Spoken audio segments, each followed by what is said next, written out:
Now, it's been a while, but we finally got to the man who decided to trade, I guess you would say, the orange and blue for purple and gold, Evan Perlmutter. And are you out of, what is it, Hoboken, New Jersey? Yes, sir. Originally born on Long Island, New York, and now Hoboken, New Jersey, right across the river. Oh, how about that? Well, hey, thanks for joining us. It's been a long time coming. We finally got you. I guess the first question we have to ask you, my friend, is what possessed you to say, you know what? I get switching allegiances. Sometimes their teams are frustrating, but I'm going to do it via eBay. Well, this is kind of a question that I've got a few times, but when one says, okay, I'm going to let you choose my new fandom, and all of a sudden I'm going to root for, Team X, I feel like there have to be some deliverables. So for me, that was, putting on eBay, but really more so having the ability for whoever the winner was to choose my team and make sure that I follow up on that promise. First and foremost, putting a $500 bet on that team's over wins for the season to ensure that I would root for them each and every game, buying the NBA League Pass, which would enable me to watch them every game, attending one home game for the team, one away game for the team, buying 2 jerseys, other merchandise, memorabilia, burning some of the old Knicks gear, which was a fun experience. And the fact that it really took off and pretty much went viral was nice, in the ability that it gave me a voice to kind of fight back to the Knicks and to James Dolan, which most people just voice their frustrations amongst their friends group, but don't have the ability, really to kind of get that out there and let their displeasure be known. Is it persona non grata when it comes to Dolan and Knicks fans? What was that? Is he extremely disliked amongst Knicks fans? It's gotten to that point where, you had, in your case, you had to kind of take back your fandom, if you will.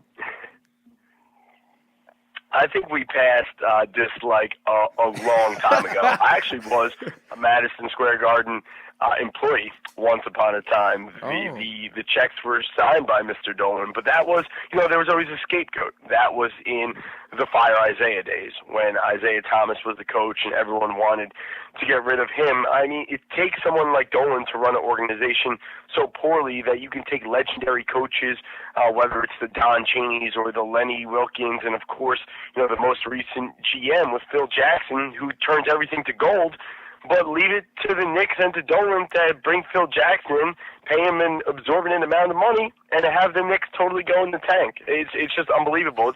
The franchise is run so backwards. We have someone like Phil at GM who drafts Frank Nicolina at point guard to run a triangle offense, which no one in the NBA runs anymore.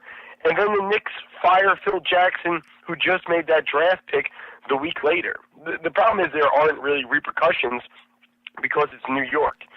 It's, everybody in New York wants to go to the Knicks. It's the Mecca. It doesn't really matter how the performance of the team is on or even off the court. It's going to be a draw. It's not one of these cities where, it's not the Marlins where they're only going to have a few thousand fans at the game if the team isn't good, and that's kind of a way to fight back. Corporate America is going to buy the tickets. They're going to buy the suites. They're going to take their clients there, even if it's just to see the away players coming in, because it's the experience. So there has to be, a voice out there where people can push back to Dolan, who honestly is more concerned about, his TV commercials and the band that he does with his friends than the franchises and the sports teams that he runs. I told you he plays a mean kazoo. Oh yeah, we poked fun at that. We poked fun at that. On my side, Evan, I just wanted to ask you about what that moment, what the straw that broke the camel's back, because we talked about like LeBron James in Game 1, and it was J.R. Smith, and we all knew from that moment he was done. So what would you say, Evan, in your respect, like what was the game or the moment that you said, all right, it's been a slice, I'm out? So, I don't know if there's necessarily a defining point. Like the end of this year, I absolutely hated, and it was just so typical of being a Knicks fan, KP goes down with the injury. Yeah. You're supposed to tank for the rest of the year, get the best draft pick that you can. Yes. But we beat teams like the Hawks, the Magic, teams who are even with us in the standings down the stretch. Ultimately, we fall down to the 9th pick. Ultimately, when the season was ending, I was hoping, maybe we could get a top 3, get Marvin Bagley. Worst case scenario, we'll get in that 5-6 range. Hopefully, we'll get Trae Young. I was thinking KP shouldn't even play next year. He'll be out the whole year. Let Trae Young, build up, get strength, get an NBA body, have another tough season, get another top 3, top 5 pick next year. But we win games down the stretch. Ultimately, there's a trade between the Hawks and the Mavs for Trae Young. He goes. Wendell Carter goes right before us. Probably the highest ceiling on the board there is Michael Porter. And then the Knicks ultimately take Kevin Knox. But it wasn't this draft that was a defining moment. It wasn't even past drafts like, the Frederick Weisses of the world or the Ronaldo Balkmans or the Marty Collins or picking Jordan Hill somewhere in between Steph Curry and DeMar DeRozan. It's built up of 2 decades of just such an awful product on the court during the season. Terrible trades, trading away all your draft picks on draft nights, never selecting the right player, hiring all the wrong coaches, hiring all the wrong GMs, trying to put in the wrong offensive schemes, putting people in place like Kurt Rambis, who you think is a defensive-minded coach, as your head coach, which was another horrible decision. It was compound pain of years built up time and time again. I had joked with my buddies about this years ago, about how nice it would be to be a fan of a franchise who wasn't the Knicks because of how painful it just gets every year, and it doesn't end. And it was just the culmination and frustration that built up. The breaking point, I was a diehard. I mean, I grew up, and I stayed up way past my bedtime to watch the Knicks each and every night, even in middle school when we had the '90s Knicks when they were great. Yeah. This is something that I could have given up 10 years ago if I was a moderate fan, but I was in. I mean, like you said, orange and blue. That's how my childhood room was decorated. I was done 10 years ago, but I tried to weather the storm. And unfortunately, there was just no turning the tide. Things somehow continually got worse each and every year. The harder I tried to root for the Knicks, and if I thought, okay, we got Carmelo, we got Stoudemire, the more hope you had, it was like quicksand. The worse it got, and the worse the team got, the worse the pain was. It's just horrible to be a Knicks fan. So, to answer your question, there wasn't necessarily one straw. The culmination of straws has been accumulating for decades. Oh, yeah, it sounds like a lot. I have to say, because you talked about your room, I don't know if you had family, probably other friends that were Knicks fans, but what is their reaction now that you've decided to change allegiances? So, I think my family's, they're okay with it. They've seen the pain that I've been through. Some of my friends, especially the ones who, because I think there's different levels of fanhoods for people. Some of the casual fans, they're like good for you. Glad that someone who won ultimately chose the Lakers. You get to go to LA. You finally get to appreciate LeBron. Obviously, I've had to hate him being in the East, him shunning the Knicks when I thought he was going to come here. But I think some of my closer, most diehard Knicks fans, they're a little bit bitter. Not only in the fact that we kind of rode this storm out together, but now I get to go and to root for a team that actually has hope when they're essentially just rooting for the Cleveland Browns of the NBA yet again for another year. Hey, I know that pain. I know that pain, Evan. I'm a Browns fan. Hey, I got to ask you, could you imagine? Are you? Yeah, I am. I am a Browns fan. If you can even imagine that. But see, the difference is, and no one wants to go to Cleveland. Everyone wants to go to New York, yet we're still equally as bad. And in the NBA, you have the ability to simply choose your team. Yeah, it's management. It starts from the top and it trickles down. For years, the Browns have been 100%. inadequate, and with Dolan, etc. And I see that with the Rangers a little bit too. Well, they're on more of a downturn. At least they got some young prospects, and they do have some good hockey minds. But it's tough when you have an owner that kind of irks a few people, and like you said, concentrates on something else. Evan, I have to ask. Definitely, man. There's no repercussions for him. Oh, absolutely, Evan. What if you talk about the Los Angeles Lakers? I want you to ask, have you talked to the person who did this? But first, could you imagine if the winning bid was a Knicks fan? and you still had to cheer for the Knicks? So, Did that run through your I'll tell you, mind? the last few days was really funny with the auction. I got a lot of questions. Like, people were like, "What if I choose a WNBA team for you? And what if I what if I kept you a Knicks fan or made you a Nets fan?" And someone was even like, "What if I made you a Seattle SuperSonics fan?" Oh. But I was going to give the winner ultimately the right to choose. So if they kept me a Knicks fan and kept me in purgatory, then I would have stayed loyal, true to the word. Because if the winning bidder says I want you to be a fan of the Knicks, then so be it. So But be it. I couldn't really. I mean, I think the Warriors would have been the grand slam. But Of obviously it's kind of a front runner homer call. But everyone wants to watch the All-Star team every night, so. But I'm happy to be a Laker fan. I really, I was a huge Kobe proponent growing up, and I really appreciated Kobe. And I think getting to go to SoCal obviously will be a great experience. I actually met the owner. He's a pretty famous vlogger out in LA.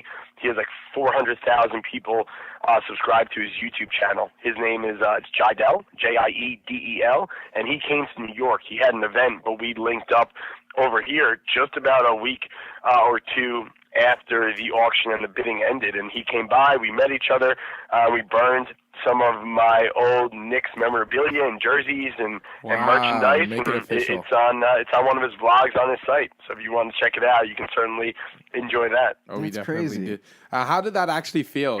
In the moment, like when you were burning it, like was it therapeutic? Did you feel like a release, or is there still some bad blood? It was some mixed emotions because there was some like finally I'm not constrained to have to root for this pain anymore and just try when I don't have the ability to fix this myself. But some of the things that we did burn, like one was honestly probably my best friend since first grade. He bought me. I was a huge Carmelo fan from his Syracuse days, and I had his Nuggets jersey and his USA Dream Team jerseys, Wow. and he bought me this kind of this black on black, pretty tough looking Melo Knicks jersey as soon as he signed with the Knicks for my birthday. And having to burn that one, that stung a little bit because that was always one of my favorite jerseys in the closet. So that one hurt a little bit. The rest of it was a little bit therapeutic. So it was, there was some good, some bad, kind of bittersweet, if you will. You had a lot of Knicks memorabilia. Did you get rid of all of it? You burnt a few items, but did you get rid of all of it? Or what's going on with that? So we burned. We actually had like a little draft. So I was in Hoboken at the moment, back at my home on Long Island, my folks' place. I still have a ton of childhood stuff that is not here. So I had probably about 15 items here, and we basically had a draft where he would choose one item to burn, and I would choose one item to keep. What I kept was really the autographed items, like the John Starks dunk photo, and I even have Raymond Felton autographed jersey, and just some things that, if need be, I can always sell for a couple dollars down the line. Of but course. we sold we burned about half the gear here. We burned about 6 items or so. What 2 players' jerseys did you get from the Lakers, and have you decided on which games you're going to? So I instantly bought a Kobe, and then I actually just purchased a LeBron green high school jersey. Oh, because St. Vincent St. Mary's. it turns out that the Lakers are playing at the Knicks on St. Patty's Day. So how could I not have a green Irish Smart. LeBron high school jersey? I felt like that would just be too good for me not to have, even if it's a one-time wear. I just needed to have it for that one day and that one game. But in terms of the games that we'll be going to, so I know for sure we're going to go to the Knicks at the Lakers, which is January 4th, and I am certainly excited about that. And then we're looking at a couple different away game options just between some schedules and logistics, but I think the front runners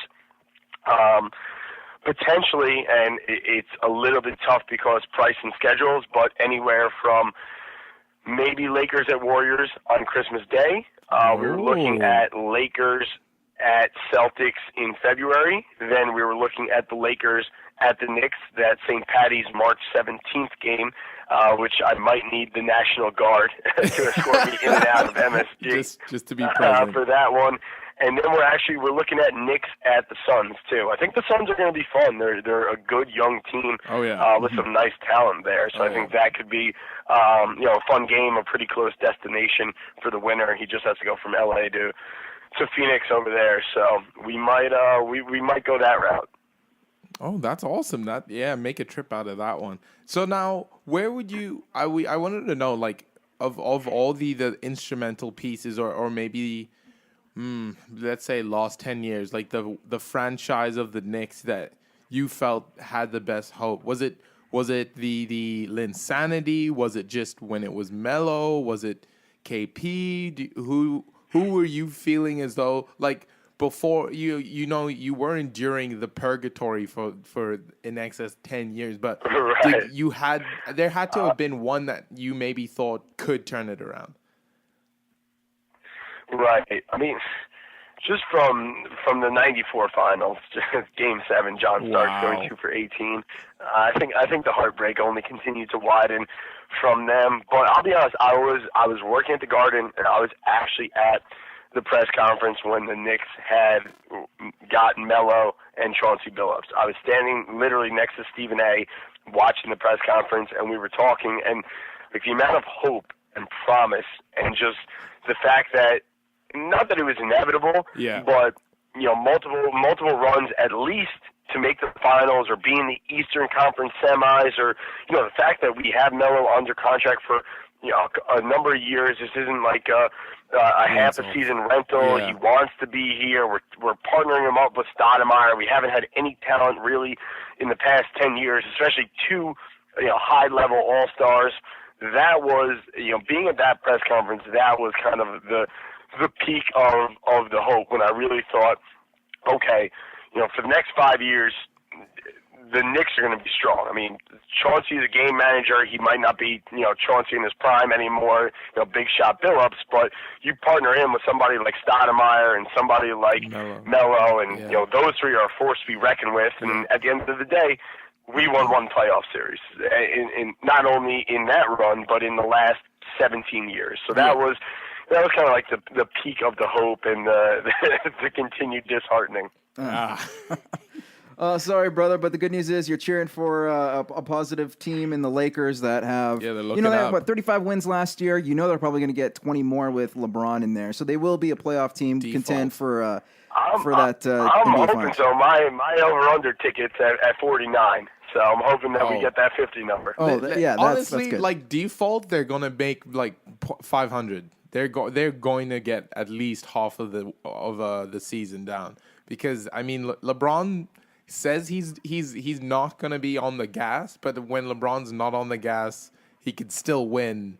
At least 50% of the game. You see what he did with last year's Cleveland team. Exactly, and that's a way worse lineup. Exactly. So, I don't. People really underestimate. Like, I think there's some faction of the public that thinks LeBron is almost overrated, but I don't think they realize that if you took LeBron off some of these teams with the negligible amount of talent around him, how bad these teams will be. I mean, everyone will see Kevin Love's numbers might be better just because he's going to shoot more, but everyone's going to see just how terrible the Cavs are going to be next year without LeBron. So I know that obviously the Lakers, it's a weird dichotomy there. You have a ton of young guys.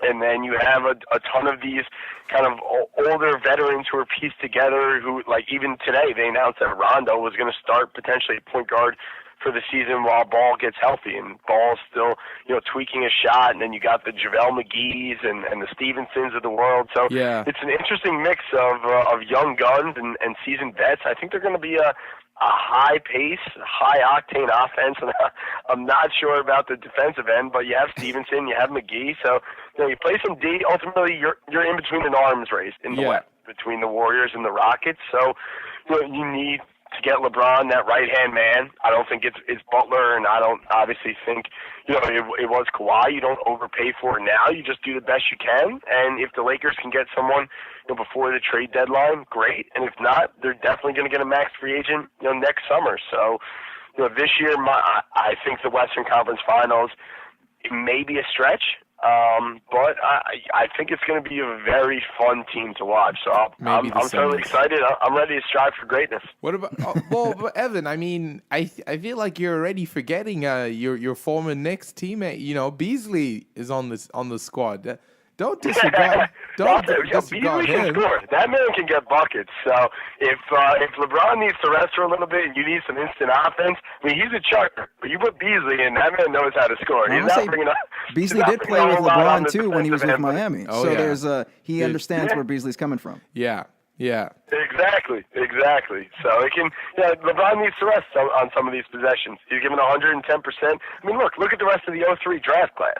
I mean, half those guys are either not in the NBA or on their way out. I mean, it's Wade's, victory lap, and here we are. Last year could have arguably been LeBron's best season. Honestly, he's in his prime, and the rest of the guys his age are out of the NBA or on their way out. Not starting the last year, whatever it may be. So if he needs to take some plays off, you need to have some pieces around him who can step up.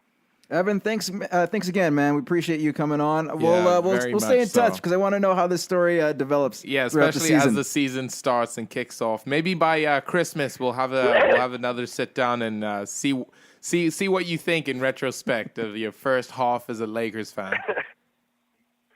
Definitely, I'm excited. We're about 3 weeks away from opening tip here, and if we want to circle back at some point around the All-Star game, I'm certainly happy to do so and see how the ball has bounced thus far. But I appreciate the time, guys. All right, awesome. We appreciate you too. One last question.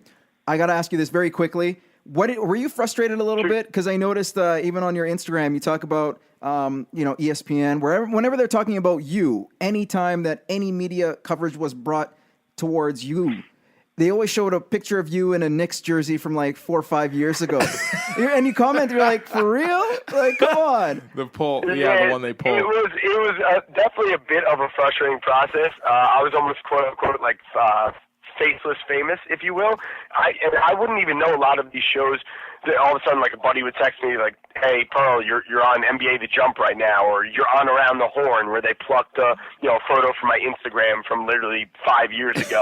But it was, I understand the sports writers want to give their 2 cents, and maybe they don't care so much about where I'm coming from. But I think the misconception was a lot of people just thought that it was he didn't like the Kevin Knox pick. He's a fair weather fan. He's done with it. I mean, I wrote up I didn't realize it was going to become what it did, but when I started writing the eBay post, I was just trying to put my thoughts on where I came from behind it, and it basically turned into a 2,200 word, kind of monologue there of just kind of how I became a Knicks fan and the road down this path to where I am today. So the frustrating part on my end was not being able to voice, that I really, from the fan base, I'm your 1% of your most passionate fans. Yeah. And if I can leave the fan base and turn my back on you, then everyone should be able to. But look, just being on things like Bob Lee, Outside the Lines, and shows that you always watch to see yourself and your story on there,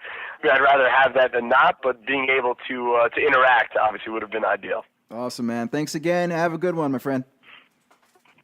Thanks, gentlemen. Appreciate it. All right. Go Lakers.